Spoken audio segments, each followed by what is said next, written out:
আউযু বিল্লাহি মিনাশ শাইতানির রাজিম বিসমিল্লাহির রহমানির রহিম। সুপ্রিয় শিক্ষার্থীবৃন্দ, আশা করি সবাই ভালো আছো। আর আমিও তোমাদের দোয়ায় ভালো আছি। তো বরাবরের মতো আজকেও তোমাদের জন্য ক্লাস 9-10-এর এগ্রিকালচার অর্থাৎ কৃষি বইয়ের চতুর্থ অধ্যায়ের প্রথম পরিচ্ছেদে নিয়ে আলোচনা করব।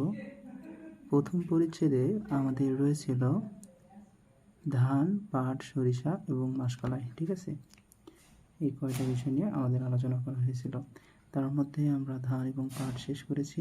আজকে আমরা সরিষা নিয়ে আলোচনা করব। ঠিক আছে, তো বিষয়টা হচ্ছে যে বাংলাদেশে তেল ফসল হিসেবে সরিষা, সোয়াবিন এবং সূর্যমুখী, তিল, তিসি, চীনাবাদাম অর্থাৎ এই 5টা ফসল অর্থাৎ দানাজাতীয় ফসল অর্থাৎ শস্য চাষ করা হয়। সেগুলো কি কি? বাংলাদেশে তেল ফসল হিসেবে সরিষা, সোয়াবিন, সূর্যমুখী। দন্তেশ্বরে শুরু করব। দন্তেশ্বরে সরিষা, দন্তেশ্বরে সোয়াবিন, দন্তেশ্বরে সূর্যমুখী, তিল, তিসি এবং চীনাবাদাম। এই 5টি ফসল মূলত চাষ করা হয়। তার মধ্যে আমরা কি পড়তেছি? সরিষা। ঠিক আছে,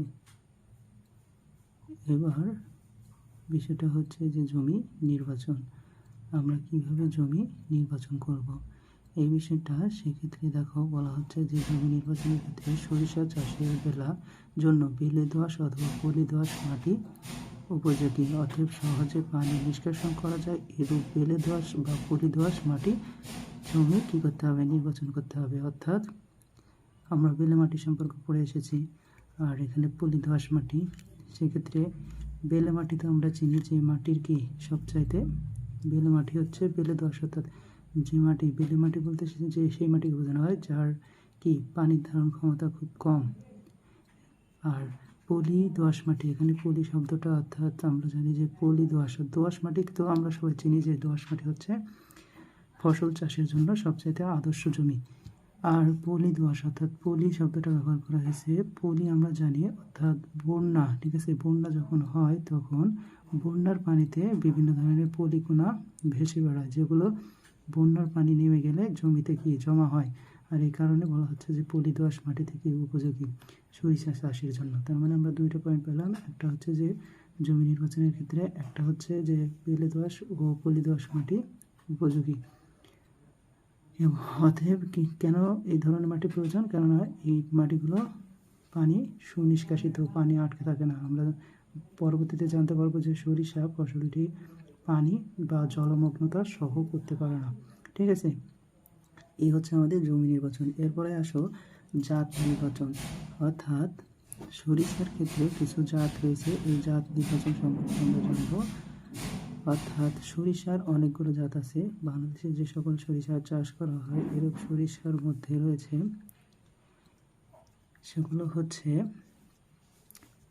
9টা জাতের নাম রয়েছে। ঠিক আছে, এগুলো হচ্ছে আমরা কি পড়তেছিলাম? সরিষা দন্তেশ্বরে সরিষা 1 নম্বর, সোনালী দন্তেশ্বরে সোনালী সরিষা 2 নম্বর হচ্ছে সম্পদ সরিষা। এরপর হচ্ছে রায় সরিষা, কল্যাণী সরিষা। ঠিক আছে, টরি সরিষা 7, আর বারি সরিষা 8, বারি সরিষা 14, বারি সরিষা 15, বারি সরিষা 16। এই মোট 9টা সরিষা আমাদের বাংলাদেশে কি চাষ করা হয়ে থাকে। ঠিক আছে, মনে রাখার সুবিধার্থে এই 2টা যদি মনে রাখতে পারো, এই যে 4টা অর্থাৎ 5টা 4টে নাম এগুলো মনে রাখতে পারবা। 8, 14, 15, 16।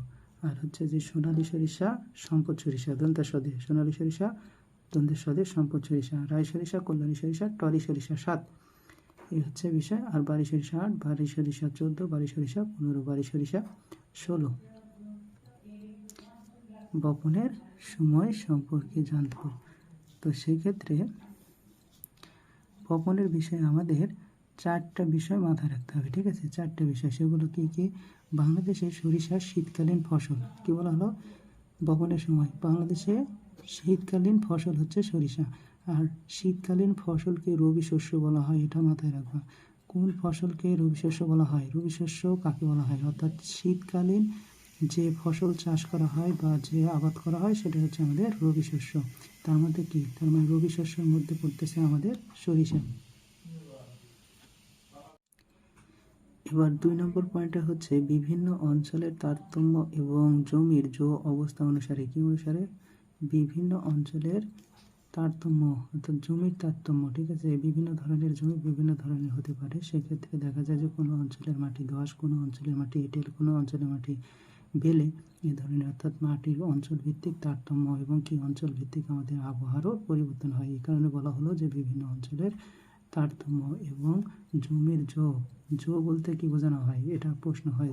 মাটির জমির কি, জমির হচ্ছে অর্থাৎ জমিতে নির্দিষ্ট মাত্রায় অর্থাৎ পানির উপস্থিতি বা রসের উপস্থিতি, জমিতে নির্দিষ্ট মাত্রায় রসের উপস্থিতিতে যে মানে উপস্থিতি, যে রস থাকলে কি হবে, তোমার জমিতে ফসলের বীজ বপন করলে খুব দ্রুত অঙ্কুরিত হতে পারে। এটাই হচ্ছে আমাদের কি জমির আর অঞ্চলের তারতম্য বলতে বিভিন্ন অঞ্চলের মাটির প্রকৃতি, আবহাওয়া, জলবায়ুর প্রকৃতি বোঝানো হয়েছে।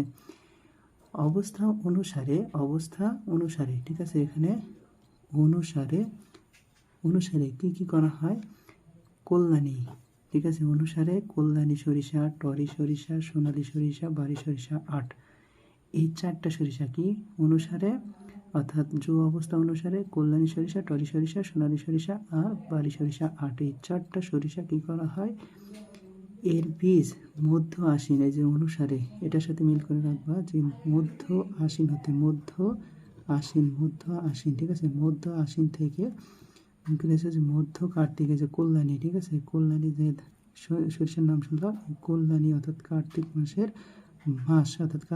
অর্থাৎ মধ্য আশ্বিন থেকে মধ্য কার্তিক মাস পর্যন্ত, যেটা ইংলিশ মাস হচ্ছে অক্টোবর, ঠিক আছে, অক্টোবর মাস পর্যন্ত কি হয়, বোনা হয়। এবং 4 নম্বর পয়েন্ট সেটা হচ্ছে যে বারি সরিষা 14, 15, 16 এর বীজ আশ্বিন মাসের শেষ সপ্তাহ, এই যে আশ্বিন মাসের শেষ সপ্তাহ থেকে কার্তিক মাসের শেষ সপ্তাহ পর্যন্ত কি করা হয়, বপন করা যেতে পারে। এটাই হচ্ছে আমাদের বীজ বপন, ঠিক আছে।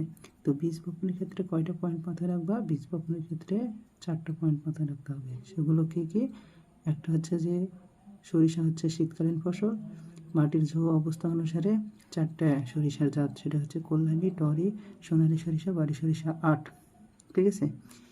এবং বীজ বপনের সময় কোনটি, এই যে অনুসারে, অর্থাৎ আশ্বিন মাসের মাঝামাঝি আশ্বিন থেকে তোমার কার্তিক মাসে যে কল্যাণী সরিষা অর্থাৎ কার্তিক মাসে পর্যন্ত কি করা হয়, এই বীজটা বপন করা হয়। ইংরেজি মাসের নাম হচ্ছে অক্টোবর। এরপরে যেটা বিষয়, বারি সরিষা 14, 15, 16 এবং বারি সরিষা কি করা হয়, আশ্বিন মাসের শেষ সপ্তাহ থেকে কার্তিক মাসের শেষ সপ্তাহ পর্যন্ত বপন করা হয়। এরপর আসো, তৈরির ক্ষেত্রে আমাদের 3টা বিষয় মাথায় রাখতে হয়। সরিষা চাষের ক্ষেত্রে জমি তৈরির ক্ষেত্রে 3টা বিষয় মাথায় রাখতে হয়। 1 নম্বর, জমির প্রকারভেদ অনুসারে মাটির অবস্থায়, ঠিক আছে, মাটির অবস্থা বলতে কি বোঝালাম, তোমাদের উপরে বললাম, অবস্থা বলতে মাটিতে নির্দিষ্ট মাত্রা রসের উপস্থিতি, যে রস থাকলে কি হয়, ফসলের বীজ খুব দ্রুত অঙ্কুরিত হয়। অবস্থা অনুসারে কি করতে হবে, 4 থেকে 5টি, কয়টি, সরিষার ক্ষেত্রে 4 থেকে 5টি, ঠিক আছে, সরিষার ক্ষেত্রে 4 থেকে 5টি, ঠিক আছে।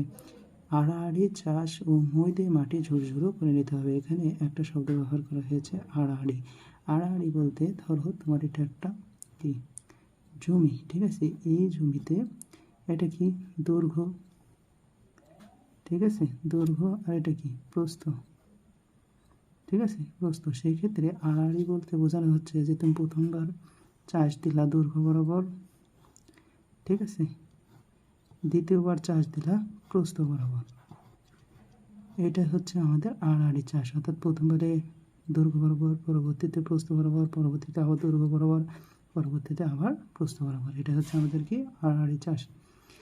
এরপর দ্বিতীয় কথা বলা হচ্ছে যে সরিষার বীজ ছোট বিধায় ঢেলা ভেঙে মই দিয়ে মাটি কী করতে হবে, সমান ও মিহি করতে হবে, ঠিক আছে। আর তৃতীয় কথা বলা হচ্ছে জমির চারিদিকে নালার ব্যবস্থা করতে হবে যাতে প্রয়োজনে সেচ এবং পানি নিকাশের সুবিধা থাকে। অর্থাৎ ফসল চাষ করতেছে তাহলে তো পানি সেচ দিতেই হবে।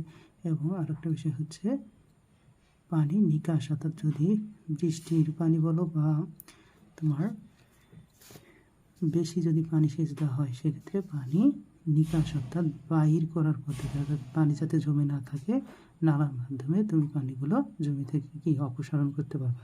এই হচ্ছে আমাদের জমি তৈরির বিষয়, মাথায় রাখতে হবে তিনটে। ঠিক আছে, সার প্রয়োগের পদ্ধতির ক্ষেত্রে তিনটা বিষয় মাথায় রাখতে হয়। একটা হচ্ছে জাত, আরেকটা হচ্ছে মাটি, আরেকটা হচ্ছে মাটির রসের তারতম্য। ঠিক আছে, এখন জাত অর্থাৎ বিভিন্ন ধরনের সরিষার জাতের নাম শুনে আসলাম, সেগুলো হচ্ছে 9টা জাত আছে। অর্থাৎ 9টা জাতের ক্ষেত্রে তো আর সবাই একই ধরনের পুষ্টির প্রয়োজন হবে না, অর্থাৎ এই কারণে জাতের কারণে তারতম্য হবে সার প্রয়োগের। আবার মাটির প্রকৃতি বিভিন্ন ধরনের হতে পারে, বেলে মাটি হতে পারে, দোআঁশ মাটি হতে পারে, পলি দোআঁশ মাটি, পলি অন্যান্য বিভিন্ন ধরনের মাটি হতে পারে। সেক্ষেত্রে মাটির প্রকৃতি অনুসারে মাটিতে পুষ্টির গুণাগুণের তারতম্য হয়ে থাকে। আর একটা বলা হচ্ছে যে মাটিতে রসের তারতম্য। মাটিতে ওই যে জো বোঝানো হলো, অর্থাৎ মাটিতে রস বেশি থাকুক বা কম থাকুক সেই অনুসারেও কী করতে হয়, জমিতে সার প্রয়োগের বিষয়টা আলাদা আছে। আচ্ছা, সরিষা চাষের ক্ষেত্রে আমরা মূলত 7 ধরনের সার প্রয়োগ করে থাকি। কয় ধরনের? 7 ধরনের। একটা হচ্ছে কম্পোস্ট সার, ইউরিয়া সার, টিএসপি সার, এমওপি সার, জিপসাম বলেছে, জিঙ্ক সালফেট এবং বোরাক্স বা বোরিক অ্যাসিড ইত্যাদি সার সঠিক নিয়মে কী করতে হয়, প্রয়োগ করতে হয়। ঠিক আছে, এখন বিষয়টা হচ্ছে যে এখানে বলো এমওপি, এই যে এমওপি সারের অপর আরেকটি নাম সেটা হচ্ছে পটাশ সার। ঠিক আছে, পটাশ সার, অর্থাৎ এমওপি সারের অপর নাম কি, তাহলে লিখবা তোমরা পটাশ সার। ঠিক আছে, আমি চেষ্টা করব যে তোমাদের এই কয়েকটা সারের ছবি দিয়ে দেওয়ার। ঠিক আছে, মাঝখানে এখানে আমরা কয়েকটা সার দেখতে পাচ্ছি। 1 নম্বরে রয়েছে ইউরিয়া সার, এটা মূলত তোমার হোমিও ঔষধের মতো। আর 2 নম্বর যে সারটা সেটা হচ্ছে যে এমওপি সার বা পটাশ সার, এটা সাধারণত ইটের গুঁড়ির মতো। এবং 4 নম্বরে যে সারটা দেখতেছ কালচে, এটা হচ্ছে যে টিএসপি সার। ঠিক আছে, আর 4 নম্বরে যেটা দেখতে পাচ্ছ এটা হচ্ছে মূলত ডিএপি সার, যেটা ছাই বর্ণের ধূসর বর্ণের। ঠিক আছে, আর 5 নম্বরে যেটা দেখতে পাচ্ছ এটা হচ্ছে যে জিপসাম, অর্থাৎ আটার মতো, অথবা তুমি বলতে পারো যে খাবার লবণের মতো। এই হচ্ছে আমাদের কি কৃষি জমিতে ব্যবহৃত সার। ঠিক আছে, এরপর এটা দেখতেছো, এটাই হচ্ছে আমাদের কি মূলত ইউরিয়া সার। ঠিক আছে, যেটা নাইট্রোজেন ঘটিত, অর্থাৎ নাইট্রোজেন দ্বারা ইউরিয়া সার তৈরি করা হয়। ঠিক আছে, আর এটা হচ্ছে আমাদের কি পটাশ সার। ঠিক আছে, যেটাকে আমি বললাম যে ইটের গুঁড়ির মতো। ঠিক আছে, এই পটাশ সার পুষ্টিও যোগায় কিন্তু উদ্ভিদের ক্ষেত্রে বা ফসলের ক্ষেত্রে পুষ্টি যোগিয়ে থাকে এই পটাশ সার। ঠিক আছে, আর এই যে দেখো এটা হচ্ছে আমরা কি বললাম টিএসপি সার। ঠিক আছে, কালচে বর্ণের এই সারগুলোর নাম হচ্ছে টিএসপি। সুন্দর করে দেখো, এটা হচ্ছে টিএসপি সার। ঠিক আছে, এটাও পুষ্টির জন্য খুবই গুরুত্বপূর্ণ উদ্ভিদের ক্ষেত্রে। আর এটা হচ্ছে আমাদের কি ডিএপি সার। ঠিক আছে, এই ডিএপি সারও আমাদের ফসলের ক্ষেত্রে ব্যবহার করা হয়, সরিষার ক্ষেত্রেও ব্যবহার করা হয়। আর এটা হচ্ছে কি জিপসাম। ঠিক আছে, জিপসাম সারও আমাদের কি। আচ্ছা, ঠিক আছে, তারপরে আসো সঠিক নিয়মে কি প্রয়োগ করতে হবে। তারপর বলেছে যে ইউরিয়া সারের অর্ধেক। ইউরিয়া সারের এই যে যতগুলো সার ছিল তার মধ্যে এই যে ইউরিয়া সার, এই ইউরিয়া সারের অর্ধেক বাকি সব সার জমি প্রস্তুতি করার সময় মাটির সাথে ভালোভাবে মিশিয়ে দিতে হবে। এই যে 7টা সারের মধ্যে ইউরিয়া সারের অর্ধেক এবং এই যে বাকি সকল সার জমির প্রস্তুতির সময়, অর্থাৎ জমি যখন চাষ দেবা সেই মুহূর্তে গিয়ে জমিতে সকল সার একসাথে দিয়ে দিতে হবে। এরপর আরেকটা বিষয় হচ্ছে যে বাকি অর্ধেক ইউরিয়া সার। ঠিক আছে, এই যে বাকি যে ইউরিয়া সারটা থাকলো সেটা কখন দিতে হবে, ইউরিয়া সার ফুল আসার সময়। কোন আসার কি সময়, ফুল আসার সময়, অর্থাৎ যখন সরিষার গাছে ফুল আসবে তখন এই বাকি অর্ধেক ইউরিয়া সার প্রয়োগ করতে হবে। এবং সময়ের উপর পেরেছে যে সময় আসার সময় কী করতে হবে, উপরি প্রয়োগ করতে হবে। এখন এখানে একটা শব্দ বলা হলো উপরি প্রয়োগ। উপরি প্রয়োগ কি? উপরি প্রয়োগ বলতে প্রথম অবস্থায় কোনো ফসল বপন বা রোপণ করার পর কিছুদিন পর যেটা জমিতে প্রয়োগ করা হয় তখন সেটাকে উপরি প্রয়োগ বলা হয়। আর যখন অগ্রিম প্রয়োগ বলতে বপন বা রোপণের আগে যেটা প্রয়োগ করা হয় সেটা হচ্ছে অগ্রিম। আর যখন কোনো কিছু রোপণ করা বা বপন করার পর যেটা দেওয়া হয় সেটাকে বলা হচ্ছে উপরিপ্রয়োগ। ঠিক আছে, এবার আসুন যে সার উপরিপ্রয়োগের সময় মাটির রস থাকা দরকার। অর্থাৎ তুমি যখন সার প্রয়োগ করবা অবশ্যই মাটি খেয়াল রাখতে হবে যাতে মাটিতে রস থাকে। কি বিষয়টা হচ্ছে যে সরিষার দানা সবগুলোই প্রায় মোটামুটি একই রকম, তারপরও কিছু কিছু সরিষা আছে যেগুলো কি পরিমাণ লাগবে। এটা হচ্ছে সরিষার জাত, অর্থাৎ সরিষার জাত অনুসারে সোনালী সরিষা, সোনালী, বারি সরিষা 8, টরি সরিষা 7, কল্যাণী এই 4টা, ওই যে উপরে একবার 4টা পড়েছিলাম সেগুলোর মতনই 8, 7 এবং কল্যাণী ওই যে 4টা। ঠিক আছে, এই 4টা সরিষার ক্ষেত্রে প্রতি শতকে, ঠিক আছে, প্রতি শতকে কি পরিমাণ, অর্থাৎ 28 থেকে 32 গ্রাম কী করতে হবে, বীজ বপন করা লাগে। ঠিক আছে, বীজ লাগবে। অর্থাৎ আমরা জানি কত, 1000 গ্রাম, 1000 গ্রাম সমান কত, 1 কেজি, তাই না? 1000 গ্রাম সমান কত, 1 কেজি, 1 কেজি। আর সেক্ষেত্রে 28 থেকে 32 গ্রাম কি বীজের প্রয়োজন হয়। ঠিক আছে, এবার আসো বীজ বপন পদ্ধতি। বপন পদ্ধতিটা কি? বপন পদ্ধতির ক্ষেত্রে কিছু পদ্ধতি অবলম্বন করতে হয়, মোটামুটি 10টা পদ্ধতি অবলম্বন করতে হয়। বপন পদ্ধতির ক্ষেত্রে সরিষার বীজ সাধারণত ছিটিয়ে বোনা হয়। সরিষার বীজ কী করা হয়, সাধারণত ছিটিয়ে বোনা হয়। তারপর দ্বিতীয় কথা, বীজ ছোট বিধায় কি বোনার সময় জমিতে সমানভাবে ছিটানো কষ্ট হয়। তোমাকে সরিষার বীজগুলো আমি দেখানোর চেষ্টা করব, এগুলো কি খুব ছোট ছোট। ঠিক আছে, এগুলোই হচ্ছে আমাদের কি সরিষার দানা। ঠিক আছে, যেগুলো খুব ছোট ছোট, এগুলো হচ্ছে মূলত দেশি সরিষা। ঠিক আছে, আর বিদেশি সরিষা বা জাপানি সরিষার ক্ষেত্রে হলদে রং হয় বীজের। এই যে এটা দেখতেছো তুমি, সরিষার গাছ। ঠিক আছে, সরিষার ফুল, পাতা, এটাও সুন্দর একটা সরিষার গাছ। ঠিক আছে, এগুলো হচ্ছে সরিষার গাছ। দেখো আর একটা ছবি দেখো, এটা হচ্ছে সরিষার গাছ। হয় খুব কষ্টসাধ্য হয়, আর এই কষ্ট যাতে না হয় সেজন্য এজন্য কি করা হয়, বালি বা ছাই এর যে কোনো একটি কি করতে হয়, বীজের সাথে মিশিয়ে বীজ ছিটালে কি হয়, জমিতে কি হয়, সমভাবে পড়বে, অর্থাৎ সমানভাবে পড়বে। যেহেতু আমাদের কি সরিষার বীজগুলো খুব ছোট হয়, আর এই কারণে জমিতে সব জায়গায় সমান পড়বে না। আর সব জায়গায় সমানভাবে পড়ানোর জন্য তোমাকে বালি অথবা ছাই জাতীয় এ ধরনের পদার্থ ব্যবহার করে তুমি জমিতে যখন প্রয়োগ করবে তখন সমানভাবে পড়বে। 4 নম্বর বিষয়, এতে জমির কোনো জায়গায় গাছ ঘন এবং কোনো জায়গায় গাছ পাতলা হওয়ার আশঙ্কা কম থাকে। ঠিক আছে, যদি তুমি ছাই এবং বালি ব্যবহার করে বপন করো তাহলে আশঙ্কাটা কম থাকবে, এবং সারি করেও কি বীজ বপন করা যায়। প্রথম অবস্থায় আমরা কি ছিটিয়ে বপন করলাম, আর একটা হচ্ছে সারি করেও বীজ বোনা যায়। এর মধ্যে এতে কি হয়, এতে সার, সেচ ও নিড়ানি প্রভৃতির পরিচর্যা করতে সুবিধা হয়। অর্থাৎ তুমি যদি সারি করে বীজ বপন করো তাহলে 3টা সুবিধা পাবা। একটা হচ্ছে সার, সেচ, নিড়ানি। ঠিক আছে, এই কয়টা বিষয় করতে তোমার, অর্থাৎ এক কথায় পরিচর্যা করতে সুবিধা হবে। তারপরে 7 নম্বর, এক্ষেত্রে সারি থেকে সারির দূরত্ব, এই কয়েকটা পয়েন্ট কিন্তু খুব ইম্পর্টেন্ট। সরিষা বপনের ক্ষেত্রে সারি থেকে সারির দূরত্ব কত, এখানে দেখো বলা হয়েছে 25 থেকে 30 সেন্টিমিটার। ঠিক আছে, 25 থেকে 30 সেন্টিমিটার, এবং প্রতি সারিতে, অর্থাৎ প্রতি সারিতে একটা, ধরো এই সারি একটা করলা, এই সারিতে কি করতেছো, সরিষা বপন করতেছো, আর একটা সারি করতেছো, এখানে বপন করতেছো, আর একটা সারি করতেছো। অর্থাৎ এই সারি থেকে এই সারির মধ্যবর্তী দূরত্ব হবে কত, 25 থেকে কত 30 সেন্টিমিটার। ঠিক আছে, অর্থাৎ এই সারি থেকে এই সারির দূরত্ব। আবার এরকম একইভাবে এই সারি থেকে এই সারির দূরত্ব 25 থেকে 30 সেন্টিমিটার। ঠিক আছে, আর প্রতি সারিতে, অর্থাৎ এই যে একটা সারি, এই যে আর একটা সারি, এই যে আর একটা সারি, প্রতি সারিতে একটা ধরো সরিষার বীজ থেকে অপর আর একটা সরিষার বীজ, এভাবে তো বীজ বপন করবো, তাই না? সেক্ষেত্রে একটা সরিষা থেকে আরেকটা সরিষার দূরত্ব হবে 4.4 সেন্টিমিটার থেকে 5 সেন্টিমিটার। ঠিক আছে, 4 সেন্টিমিটারও রাখতে পারো, 5 সেন্টিমিটার রাখতে পারো। এবং তৃতীয় কথা বলা হচ্ছে যে এই যে বীজ বপন করবা সেই বীজ বপনের ক্ষেত্রে অবশ্যই বীজটাকে তোমার কত গভীরে দিবা, অর্থাৎ 2 থেকে 4 সেন্টিমিটার গভীরে, ঠিক আছে।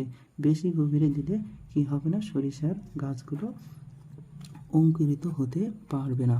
আর 10 নম্বর পয়েন্ট হচ্ছে মাটিতে পর্যাপ্ত রস থাকলে কি হবে, 2 থেকে 3 দিনের মধ্যে চারাগুলো গজাবে। 2 থেকে যদি জমিতে কি পর্যাপ্ত পরিমাণ রস থাকে তাহলে 2 থেকে 3 দিনের মধ্যে গাছগুলো অঙ্কুরিত হয়ে চারাগুলো বের হবে, ঠিক আছে। এরপর চর্যা করতে হবে, তাই না। এখন পরিচর্যার বিষয়টা কি সেটা একটু দেখো, যে পরিচর্যা অর্থাৎ তুমি যে বীজ বপন করলে তার পরবর্তী করণীয় বিষয়টাকে আমরা বলবো পরিচর্যা, ঠিক আছে। পরিচর্যার বিষয়ের ক্ষেত্রে পানি, সেচ, মাটির আর্দ্রতা পর্যাপ্ত থাকলে সরিষার জমিতে সেচের প্রয়োজন হয় না। অর্থাৎ তুমি যে জমিতে সরিষা চাষ করতেছো সেই জমিতে যদি পানি থাকে অর্থাৎ রস থাকে তাহলে সেচের প্রয়োজন হয় না। কিন্তু মাটির আর্দ্রতা বুঝে, ঠিক আছে, মাটির কি বুঝে, মাটির আর্দ্রতা অর্থাৎ মাটিতে কী পরিমাণ রস আছে বা নাই সেই বিষয়টা বুঝে 2 থেকে 3টি সেচ দিলে ভালো ফলন হয়, ঠিক আছে। সরিষা যদিও কি শীতকালীন মৌসুম, এই সময় তোমার জমিতে থাকে মোটামুটি রস থাকে, মাটিতে যে অবস্থা থাকে, অধিকাংশই ক্ষেত্রে দেখা যায় যে কৃষকরা তারা কি সেচ দেয় না। তারপরও যদি মাটির আর্দ্রতা অর্থাৎ মাটি খুবই শুষ্ক হয় সেক্ষেত্রে 2 থেকে 3টি সেচ দিলে ভালো ফলন পাওয়া যাবে, ঠিক আছে। এরপর আরেকটা বিষয় সেটা হচ্ছে যে দেখো যে প্রথম সেচে বীজ বপনের, অর্থাৎ তুমি প্রথম সেচ কখন দেবা, অর্থাৎ এই যে সেচ দেবা এই সেচটাকে আমরা 2 ভাগে বিভক্ত করেছি, ঠিক আছে, 2 ভাগে। প্রথম সেচ বীজ বপন থেকে 25 দিন পর, অর্থাৎ তুমি বীজ বপন করেছো জমিতে 20 থেকে 25 দিন পর প্রথম সেচ দিবা, এবং দ্বিতীয় সেচ গাছে ফল হওয়ার সময় দিলে ভালো হয়, ঠিক আছে। ফল হওয়ার সময় কি করতে হবে, সেচ দিতে হবে। আর ওখানে আরেকটা কথা বলা হয়েছিল যে ফুল হওয়ার সময় কি বিষয়টা, তাই না। আর আমরা ফুল আসার সময় কি করব, ফুল আসার সময় বিষয়টা ছিল যে সার প্রয়োগের বিষয়, অর্থাৎ সার প্রয়োগের ক্ষেত্রে ইউরিয়ার যে বাকি অর্ধেক সার ছিল সেটা ফুল আসার সময় দিতে হবে, আর সেচটা কখন দিতে হবে, ফল হওয়ার সময়, ঠিক আছে, মনে রাখবা। ফুল হওয়ার সময় সার দিতে হয় আর তোমার উপরি প্রয়োগের ইউরিয়া সার দিতে হয়, আর ফল হওয়ার সময় জমিতে দ্বিতীয়বার সেচ দিতে হয়। এবার আসো যে বপনের পূর্বে যদি মাটি শুষ্ক থাকে তাহলে একটি কি হালকা সেচ দিলেও কি জমি তৈরি করে নেওয়া উচিত। অর্থাৎ তোমার জমি তুমি বপন করতেছো তার আগে যদি জমি খুব শুষ্ক থাকে অর্থাৎ রসের পরিমাণ কম থাকে সেক্ষেত্রে হালকা করে একটা সেচ দিয়ে জমি চাষ দিয়ে নিতে হবে। এবং সরিষা কি জলমগ্নতা সহ করতে পারে না, তাই সেচের পানি জমিতে জমে থাকতে দেওয়া উচিত নয়। অর্থাৎ তুমি যে এই যে 2টা সেচ দিলা তাতে অতিরিক্ত আকারে কি সেচ দেওয়া যাবে না। যদি অতিরিক্ত আকারে সেচ দাও তাহলে বিষয়টা হচ্ছে যে জমিতে পানি জমে থাকবে, আর পানি জমে থাকলে সরিষার গাছগুলো খুব দ্রুত মরে যাবে, ঠিক আছে, কেননা সরিষা এরা জলমগ্নতা সহ করতে পারে না। পরিচর্যাকে আমরা মূলত 5টি ভাগে ভাগ করেছি, তার মধ্যে একটা ভাগ গেল সেটা হচ্ছে যে সেচ। দ্বিতীয় বিষয়টা হচ্ছে সেটা হচ্ছে যে আগাছা, ঠিক আছে, গাছ পাতলাকরণ, ঠিক আছে, গাছ পাতলাকরণ, অর্থাৎ ওই যে সরিষা তুমি বপন করলে সেক্ষেত্রে কোনো জায়গায় ঘন হতে পারে কোনো জায়গায় পাতলা হতে পারে, সেই বিষয়টা অর্থাৎ ঘন হলে কি করতে হবে, পাতলা হলে কি করতে হবে, এই বিষয়টা বলা হয়েছে। চারা খুব ঘন হলে পাতলা করে দিতে হবে, এবং জমির কোথাও চারা না গজালে প্রয়োজনে সেখানে কি করতে হবে, বীজ আবার রোপণ করতে হবে। আর দ্বিতীয় বিষয়টা হচ্ছে যে পাতলাকরণের কাজটি চারা গজানোর, ঠিক আছে, চারা গজানোর কতদিন, 10 থেকে 15 দিনের মধ্যে করতে হয়। আর আরেকটা বিষয়, এটা কি চারা গজানোর 10 থেকে 15 দিনের মধ্যে কি করতে হয়, অর্থাৎ ঘন হলে চারা পাতলাকরণের কাজটি করতে হয়। আর আমরা দেখেছিলাম যে বীজ বপনের কত দিনের মধ্যে চারা গজায়, 2 থেকে 4 দিনের মধ্যে কিন্তু কি গজায়, সরিষা গাছের চারা গজায়, ঠিক আছে। এরপর আরেকটা বিষয় হচ্ছে যে আগাছা দমন। কি দমন, আগাছা দমনের ক্ষেত্রে সরিষার জমিতে আগাছা দেখা মাত্রই নিড়ানি দিয়ে তুলে ফেলতে হবে। অর্থাৎ নিড়ানি হচ্ছে তোমার একটা কাজ, সেটা হচ্ছে যে নিড়ানি যন্ত্রের সাহায্যে ওই জমির আগাছাগুলো তুলে ফেলতে হয়। আগাছা হচ্ছে ফসলের কি ক্ষতিকারক যে বিষয়গুলো অর্থাৎ জন্মায় যে উদ্ভিদগুলো জন্মায়, অর্থাৎ ফসলের জমিতে অপ্রয়োজনীয় যে সকল উদ্ভিদ জন্মায় সেগুলোই হচ্ছে মূলত আগাছা। আর এই আগাছাগুলোকে স্বাভাবিকভাবে বলা হয় জমিতে ঘাস সৃষ্টি হয়, এই বিষয়টাকে বোঝানো হয়। এবং নিড়ানি দিয়ে কী করতে হবে, সে আগাছা তুলে ফেলতে হবে। আর এই যে 10 থেকে 15 দিনের মধ্যে কি তুমি চারা পাতলাকরণ করলে, ওই চারা পাতলাকরণের সময় কী করতে হবে, আগাছা দমন করে ফেলতে হবে। যেসব জমিতে অরাবাঙ্কির আক্রমণ দেখা দেয়, অর্থাৎ সরিষায় এক ধরনের আগাছা জন্মে, সেই আগাছার নাম কি? ঠিক আছে, সরিষায় কি হয়, এক ধরনের আগাছা জন্মায়, সেই আগাছার নাম হচ্ছে অরাবাঙ্কি। ঠিক আছে, অরাবাঙ্কি কি? অরাবাঙ্কি কি? এটা হচ্ছে তোমাদের প্রশ্ন হবে জ্ঞানমূলকের ক্ষেত্রে। তাহলে উত্তর দেবা অরাবাঙ্কি হচ্ছে সরিষা ফসলের ক্ষেতে। ঠিক আছে, সরিষা ক্ষেতে যে ধরনের আগাছা জন্মায় তাদের মধ্যে একটি হচ্ছে অরাবাঙ্কি। এর আক্রমণ দেখা দিলে কী করতে হবে, জমিতে পরপর 2 বছর সরিষা চাষ না করাই ভালো। ঠিক আছে, সরিষা ওই মুহূর্তে ওই জমিতে 2 বছর পরপর 2 বছর চাষ করবো না। কয় বছর? 2 বছর। ঠিক আছে, পরপর 2 বছর। এরপর আরেকটা বিষয় হচ্ছে যে রোগের কারণ, লক্ষণ ও দমন। অর্থাৎ সরিষায় এই যে আগাছা জন্মালো, এই আগাছাটার ক্ষেত্রে একটা বিষয় গুরুত্বপূর্ণ। আর একটা হচ্ছে যে রোগের কারণ, লক্ষণ ও দমন। অর্থাৎ সরিষা ক্ষেতে কিছু রোগ হয়, সেই রোগ হলে কী ধরনের লক্ষণ দেখা দেবে এবং এটা কিভাবে তুমি দমন করবে সেই বিষয়টা এখানে আলোচনা করা হয়েছে। এখানে আমরা মূলত 3টা পয়েন্ট দিয়েছি, অর্থাৎ রোগের নাম, রোগের লক্ষণ এবং আরেকটা হচ্ছে রোগ দমনের পদ্ধতি, কীভাবে তুমি রোগ দমন করবে। প্রথম অবস্থা বলা হচ্ছে যে সরিষা ফসলের প্রধান রোগ হচ্ছে অল্টারনারিয়া। ঠিক আছে, অল্টারনারিয়া এটা কি? ঠিক আছে, অল্টারনারিয়া কি? সরিষার রোগের নাম বলো। Alternaria right. ঠিক আছে, অল্টারনারিয়া রাইট, এটা হচ্ছে পাতায় দাগ পড়া রোগ। ঠিক আছে, অল্টারনারিয়া রাইট এর রোগের অপর নাম কি? পাতায় দাগ পড়া। ঠিক আছে, এবং দ্বিতীয় বিষয়টা হচ্ছে এই রোগ দেখা দিলে গাছের পাতা প্রথম অবস্থায় বাদামি, ঠিক আছে, পরে গাঢ় রঙের গোলাকার দাগ দেখা যায়। অর্থাৎ এই যদি রোগ হয় অল্টারনারিয়া রাইট, এই ধরনের রোগ হলে পাতায় এক ধরনের কি প্রাথমিক অবস্থায় বাদামি দাগ পড়ে এবং পরে কি হয়, গাঢ় বাদামি রঙের দাগ পড়ে যায়। ঠিক আছে, এবং 3 নম্বর বিষয়টা হচ্ছে এই রোগের আক্রমণ থেকে কি করতে হবে।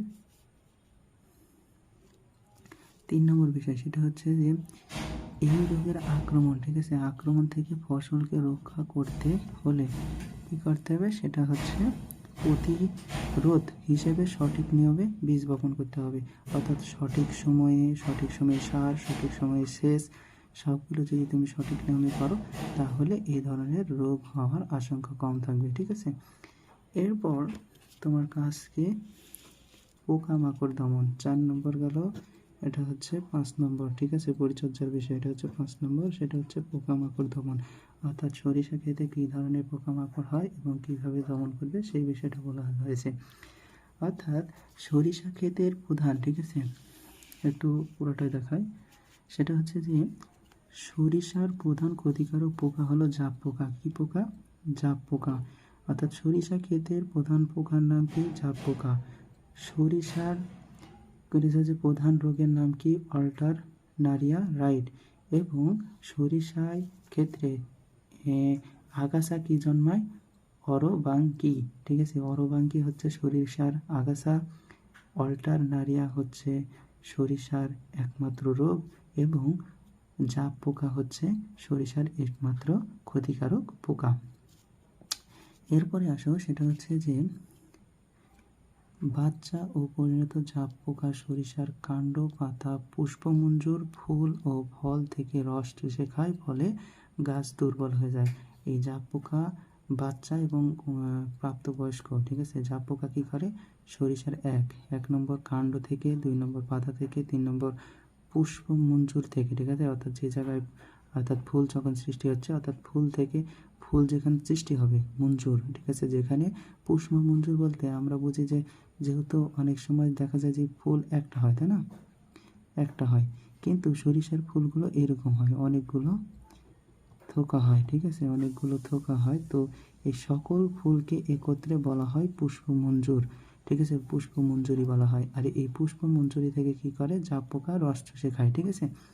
আর ফল ও কি বলেছে, ফুল, এই যে ফুল থেকেও খাবে, আবার কি যখন ফল হয়ে যাবে তখন ফল থেকেও রসগুলো চুষে চুষে খাবে।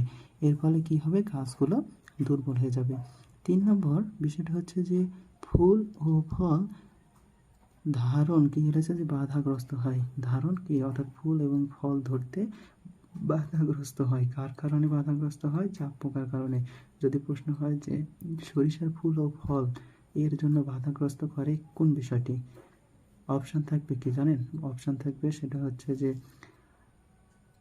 অরবাঙ্কি, এরপরে থাকবে যে অল্টার নারিয়া রাইট, এবং থাকবে জাপ পোকা। সেক্ষেত্রে উত্তর, অথবা আর একটা পোকা থাকবে, সেক্ষেত্রে আপনার উত্তর হচ্ছে কি জাপ পোকার কারণে কি হয়, ফুল ও ফল ধারণে বাধাগ্রস্ত হয়।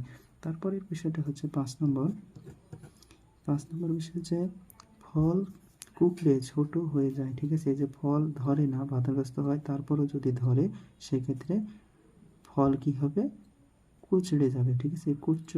মানে কুকড়ে যাবে, এক কথায় মানে ছোট ছোট হয়ে যাবে। এবং তারপরে বলা হচ্ছে যে শতকরা, বলেছে যে শতকরা কি পরিমাণ কমে যাবে, যদি কোনো এক জমিতে যদি 1 বিঘাতে ধরো যদি 2-3 মণ হতো, সেখানে শতকরা 30 থেকে 70 ভাগ ফলন কমে যাবে, ঠিক আছে। অনেক পরিমাণের ক্ষতি কিন্তু এখান থেকে শিকার হতে হবে। আরেকটা বিষয় হচ্ছে যে জানুয়ারি মাসের আক্রমণ সবচেয়ে বেশি হয়, ঠিক আছে। জাপ পোকার কখন আক্রমণ বেশি হয়, মনে রাখবা, জাপ পোকাতে বরকির জয়ে জাপ পোকা, বরকির জয়ে জানুয়ারি, ঠিক আছে। অর্থাৎ জাপ পোকা জানুয়ারি মাসে বেশি আক্রমণ করে। তারপর জাপ পোকার আক্রমণের প্রতিরোধ করার জন্য ম্যালাথিয়ন, কি থিয়ন, ম্যালাথিয়ন 57 ইসি, ম্যালাথিয়ন 57 ইসি কি ব্যবহার করা হয়, ম্যালাথিয়ন 57 ইসি প্রতি লিটার, অর্থাৎ 1 লিটার পানিতে 2 মিলিলিটার হারে মিশিয়ে সিঞ্চন যন্ত্রের সাহায্যে সরিষা ক্ষেতে কি করা হয়, ছিটাতে হয়। এখানে সিঞ্চন যন্ত্র কি, তাই না, সিঞ্চন যন্ত্র হচ্ছে তোমার ঔষধ প্রয়োগের ক্ষেত্রে, অর্থাৎ ঔষধ যে তুমি কি করবা, স্প্রে করে দিবা, এই ঔষধ স্প্রে করার যন্ত্রটাকে এখানে স্বাভাবিকভাবে বলা হয়েছে যে সিঞ্চন যন্ত্র। এখানে আমি তোমাদের সিঞ্চন যন্ত্রের ছবি দেখানোর চেষ্টা করব। আচ্ছা, এরপরে আসে যে আমাদের কি বিষয়, সেটা হচ্ছে ফসল সংগ্রহ, অর্থাৎ তুমি কিভাবে ফসল সংগ্রহ করবা, এই বিষয়টা এখানে তুলে ধরা হয়েছে। ফসল সংগ্রহের ক্ষেত্রে আমরা মূলত কয়েকটা পদ্ধতি অবলম্বন করতে পারি, অর্থাৎ কয়েকটা উপকরণ, কিছু কিছু বিষয়গুলো দেখে আমরা কি করব, ফসল সংরক্ষণ করব। যখন গাছের শতকরা কত ভাগ, 70 থেকে 80 ভাগ, ঠিক আছে, 70 থেকে 80 ভাগ সরিষার ফল খড়ের রং ধারণ করবে, খড়, ঠিক আছে। খড়ের রং ধারণ এখানে বোঝানো হয়েছে যে আমরা ধান গাছ দেখেছি না, ধান গাছের ক্ষেত্রে কি হয়, খড় হয়, তাই না। ধানের গাছটাকে পরবর্তীতে আমরা বলে থাকি খড়, অর্থাৎ এই ধান গাছের মরা অবস্থায় যে রংটা দেখা যায় সেটাই হচ্ছে খড়ের রং। অর্থাৎ সরিষার ফলের যে দানাগুলো, এই সরিষার ফলগুলো যখন খড়ের রং ধারণ করবে, কত ভাগ, 70 থেকে 80 ভাগ যখন খড়ের রং ধারণ করবে, তখন আমরা কি ফসল মানে সংরক্ষণের সময় হয়েছে বলে ধরে নেব। এবং গাছের পাতা হলুদ হয়ে যাবে, সরিষার গাছের পাতা কি হয়ে যাবে, সরিষার গাছের পাতা হলুদ হয়ে যাবে, ঠিক আছে। যদি ফল ধরে, ঠিক আছে, ফলগুলো আমি দেখানোর চেষ্টা করব সরিষার, ঠিক আছে, পাতাগুলো কি হয়ে যাবে, হলুদ হয়ে যাবে, পাতাগুলো হলুদ হয়ে যায় তখন ফসল সংরক্ষণের উপযুক্ত সময়। এবং তারপর বলেছে যে কি বলেছে যে সকালে ঠান্ডা আবহাওয়ায় শিশির ভেজা অবস্থায় ফসল সংরক্ষণ করা উত্তম। এই পয়েন্টটা তোমরা খুব ভেরি ইম্পর্টেন্ট আকারে মনে রাখবা, কেননা এই নৈবেতিকটা হয়ে থাকে যে কোন ফসল সকালে ঠান্ডা আবহাওয়ায় শিশির ভেজা অবস্থায় সংরক্ষণ করা হয়। অনেকে কিন্তু তোমরা এই বিষয়টা ভুল করো। মনে রাখবা, সকালে ঠান্ডা আবহাওয়ায় শিশির ভেজা অবস্থায় ফসল সংরক্ষণ করা হয় সরিষা। কেন করা হয়, সরিষার যে দানাগুলো, অর্থাৎ সরিষার যে ফলগুলো, এগুলো যখন পরিপক্কতা অর্জন করে তখন হালকা আঘাতে, ঠিক আছে, হালকা আঘাতে সেগুলো কি ফেটে সরিষার বীজগুলো ছোট এগুলো কি পড়ে যায়, নষ্ট হয়ে যায়। আর এই কারণে যখন শীতের কুয়াশাচ্ছন্ন অবস্থা, অর্থাৎ কুয়াশায় যখন ভিজা থাকবে অর্থাৎ সরিষার গাছগুলো, অর্থাৎ সরিষার দানাগুলো, তখন কিন্তু এই সরিষা যখন উঠাইবা তখন এ ধরনের সমস্যা হয় না, ঠিক আছে। এই কারণে আমাদের সরিষা সকালে অর্থাৎ ঠান্ডা আবহাওয়ায় শিশির ভেজা অবস্থায় ফসলগুলো সংরক্ষণ করতে হয়। তারপরে 3 নম্বর বিষয়টা হচ্ছে যে মূল সহ গাছ টেনে তুলে অথবা কাঁচি দ্বারা কী করতে হয়, কেটে ফসল সংরক্ষণ করা যায়, তবে টেনে তোলাই ভালো। কেননা মূল সহ যখন অর্থাৎ মূল সহ তোলা যায় টেনে, আর অনেক সময় কাঁচিতেও কাটা হয়। সেক্ষেত্রে মূল সহ তুললে একটা উপকার হয়, সেটা হচ্ছে যে সরিষার বিভিন্ন ধরনের রোগবালাই থাকে সেগুলো পরবর্তী ফসল অর্থাৎ আমরা কি জানলাম যে সরিষা হচ্ছে রবি শস্য, অর্থাৎ রবি শস্য কেটে নেওয়ার পরে আমাদের বোরো মৌসুমে ধানগুলোকে চাষ করা হয়। আর তুমি যদি এই রবি শস্য অর্থাৎ সরিষার মূলগুলো শিকড়গুলো জমিতে রেখে দাও, সেগুলো তোমার ওই ধানের বিভিন্ন রোগের কারণ হয়ে দাঁড়াতে পারে। এই কারণে মূলত বলা হচ্ছে যে তুমি যদি গাছ টেনে তোলো সেটাই বেশি ভালো, ঠিক আছে। আচ্ছা, এখন আসো কিছু লাস্ট বিষয়ে, অর্থাৎ ফসল মাড়াই করা বলতে কি বোঝানো হয়, অর্থাৎ তুমি যে ফসল অর্থাৎ সরিষার গাছগুলো কেটে অথবা উপড়িয়ে সংরক্ষণ করে কি করলা, বাসায় নিয়ে আসলা, বাসায় নিয়ে এসে এই ফসলগুলো মাড়াই করতে হবে, ঠিক আছে। অর্থাৎ পিটিয়ে সেখান থেকে দানাগুলো গাছ থেকে আলাদা করতে হবে। এই বিষয়ে একটু ছোট আমি ভিডিও তোমাদের দেখানোর চেষ্টা করব। আচ্ছা, এই যে দেখো, এই বিষয়টাই হচ্ছে আমাদের কি আধুনিক পদ্ধতিতে তোমার সরিষা মাড়াই, কিন্তু আগেকার যুগে আমাদের মা বোনেরা কী করতো, সেগুলো লাঠি দ্বারা পিটিয়ে আলাদা করতো। এভাবে মেশিনের মধ্যে ঢুকিয়ে কী করা হচ্ছে যে সরিষাগুলোর দানা আলাদা করে বস্তাজাতকরণ করা হচ্ছে, ঠিক আছে। এবং পরবর্তীতে এগুলো কী করতে হবে, রোদে শুকাইতে হবে, ঠিক আছে। তারপরে সেগুলো থেকে যে অপুষ্ট বীজ বাছাইকরণ করতে হবে, ঠিক আছে। এবং কি যেগুলো অপ্রয়োজনীয় অংশ, ঠিক আছে, উৎকৃষ্ট ফসলের, এগুলো কি আলাদা করতে হয়। এই যে দেখো, বিষয়টা হচ্ছে যে একদিক দিয়ে সরিষার গাছ সহ পুরোটাই ঢোকানো হচ্ছে, অপরদিকে দেখো একদিকে তোমার উৎকৃষ্ট অংশগুলো বাইরে বের হয়ে যাচ্ছে, ঠিক আছে। এটাই হচ্ছে আমাদের কি সরিষা মাড়াইয়ের পদ্ধতি, ঠিক আছে। চলো তার আগে এই বিষয়টা একটু জেনে নিই। সেগুলো হচ্ছে ফসল সংগ্রহের পর, ঠিক আছে, ফসল সংগ্রহের পরে যে তুমি ফসলগুলো কাটলা, সংগ্রহের পর 3 থেকে 4 দিন রোদে শুকিয়ে মাড়াই করতে হবে। অর্থাৎ ফসল তুমি কি অবস্থায়, শিশির ভেজা অবস্থায়, ঠিক আছে, বা 70 থেকে 80% যখন পেকে গেছিলো তখন তুমি সেগুলো কি করেছিলে, সংরক্ষণ করেছিলে। তার মানে আরও একটু শুকালে কি হবে, যে বীজ দানাগুলো আরও, সরিষার যদি তুমি শুকাও সেক্ষেত্রে সরিষার দানাগুলোর রং আরও গাঢ় হয় এবং কি সেখানে তেলের পরিমাণটা আরও বেশি হবে। এই কারণে সেটাকে কি করা হয়, রোদে শুকিয়ে মাড়াই করতে হয়। এবং দ্বিতীয় বিষয়টা হচ্ছে যে কিছু কিছু অপুষ্ট বীজ থাকতে পারে, অপুষ্ট বীজ কী করতে হবে, আলাদা করতে হবে। কেননা তুমি 70% পরিপক্কতা পাইছে এরকম কি সরিষাও তুমি সংরক্ষণ করেছো, তার মানে এখানে কিছু অপুষ্ট বীজও থাকতে পারে। আচ্ছা, তারপরে দেখো বীজ শুকানো ও সংরক্ষণ। বীজ কী করবা, শুকাবা এবং সংরক্ষণ করবা। কি বিষয়, কীভাবে বীজ সংরক্ষণ ও সংগ্রহ করেছে, যে শুকানো ও সংরক্ষণ। মাড়াই করার পরে যে তুমি কী করলে, মাড়াই করলা, ঠিক আছে। মাড়াই করার পর বীজ ঝেড়ে রোদে ভালোভাবে 3 থেকে 4 দিন শুকিয়ে নেওয়ার পর শুষ্ক যে পাত্রে সংরক্ষণ করা উত্তম। আমরা 3 থেকে 4 দিন ফসল কী করলাম, ফসল জমি থেকে কেটে বা তুলে নিয়ে আসার পর 3 থেকে 4 দিন রোদে শুকাইলাম একবার, তারপরে সেগুলোকে কী করলাম, মাড়াই করলাম। মাড়াই করার পরে আবারও ভালোভাবে 3 থেকে 4 দিন কি শুকিয়ে নিয়ে শুষ্ক পাত্রে সংরক্ষণ করতে হবে। শুষ্ক পাত্র বলতে যেখানে তোমার জলীয় বাষ্পের উপস্থিতি থাকবে না, অর্থাৎ বাতাস চলাচল করতে পারবে না, ঠিক আছে, এমন অবস্থাকে বোঝানো হচ্ছে। এবং সংরক্ষিত বীজ মাঝে মধ্যে কী করতে হবে, শুকিয়ে আবারও সংরক্ষণ করতে হবে। অর্থাৎ 3 থেকে 4 দিন তুমি কী করলা, শুকিয়ে সেখানে শুষ্ক পাত্রে সংরক্ষণ করলা, সেই বীজগুলো মাঝে মধ্যে আবারও শুকাতে হবে। কেন শুকাতে হবে, তুমি যতই যেভাবে রাখো তারপরও হালকা কী করে বীজগুলোর মধ্যে বাতাস থেকে জলীয় বাষ্প শোষণ করে নেয়, আর যার ফলে এই যে তুমি যদি পরবর্তীতে না শুকাও সেক্ষেত্রে তোমার এই সরিষার বীজগুলো জীবনী শক্তি নষ্ট হয়ে যাবে, ঠিক আছে, অঙ্কুরোদ্গমনের শক্তিটা নষ্ট হয়ে যাবে।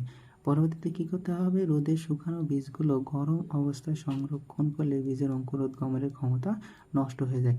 তুমি রোদে শুকাইছো, শুকিয়ে খুব দ্রুতই আবার শুষ্ক পাত্র সংরক্ষণ করেছো, এটা কিন্তু ক্ষতিকারক, কেননা এর এর ফলে কী হয়, ক্ষতি হয়, অর্থাৎ জীবনী শক্তি নষ্ট হয়। আর এই কারণে কী করতে হবে, তাই রোদে শুকানোর বীজ ঠান্ডা করে প্লাস্টিক পাত্র, কী কী পাত্রে সংরক্ষণ করা যায়, সরিষার বীজ কোন কোন পাত্রে সংরক্ষণ করা যায়, প্লাস্টিকের পাত্র, টিনের ড্রাম, ঠিক আছে, রেখে মুখ ভালো করে বন্ধ করে কি বন্ধ করতে হবে, যেন পাত্রের ভিতরে বায়ু প্রবেশ করতে না পারে। বায়ু প্রবেশ করলে বায়ু থেকে কী করবে, তোমার মূলত বায়ু থেকে জলীয় বাষ্প বীজ সংগ্রহ শুষে নেবে, যার ফলে জীবনী শক্তি নষ্ট হয়ে যাবে।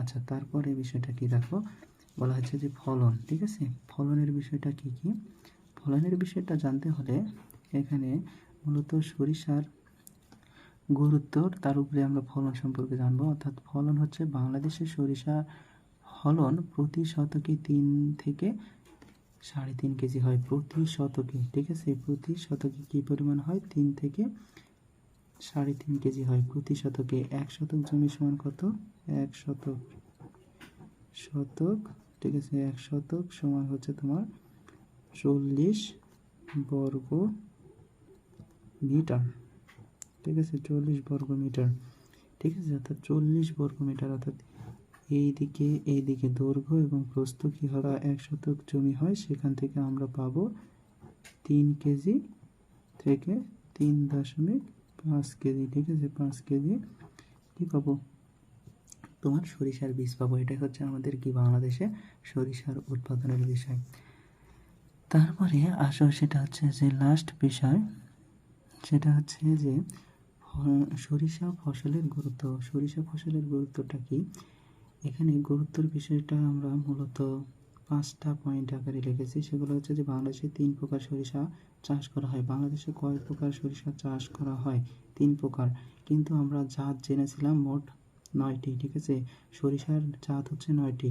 আর কত প্রকার সরিষা চাষ করা হয় সেক্ষেত্রে বলবা তোমরা 3 প্রকার, সেগুলো কি কি, টরি সরিষা, শ্বেত সরিষা এবং রাই সরিষা, ঠিক আছে, এই 3 ধরনের সরিষা মূলত বাংলাদেশে চাষ করা হয়, কিন্তু মূলত সরিষার জাতগুলো রয়েছে মূলত 9 ধরনের, ঠিক আছে।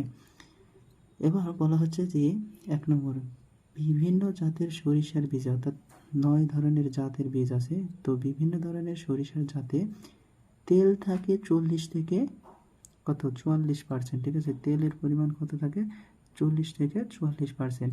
আর খোলে থাকে কি, খোলে থাকে তাতে প্রায় 40% আমিষ। খোলে কী পরিমাণে আমিষ থাকে, অর্থাৎ সরিষার খোলে কী পরিমাণের আমিষ থাকে, তাহলে মনে রাখবা 40%, ঠিক আছে, 40%।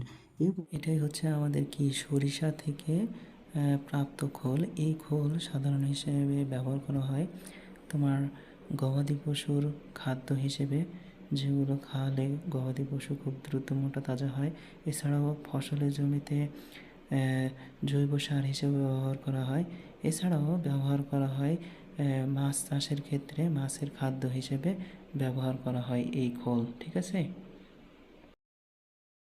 এবং খোল, যে খোল, এই খোলে নাইট্রোজেন থাকে 64%, অর্থাৎ সরিষার খোলে নাইট্রোজেন থাকে কত পার্সেন্ট, ঠিক আছে।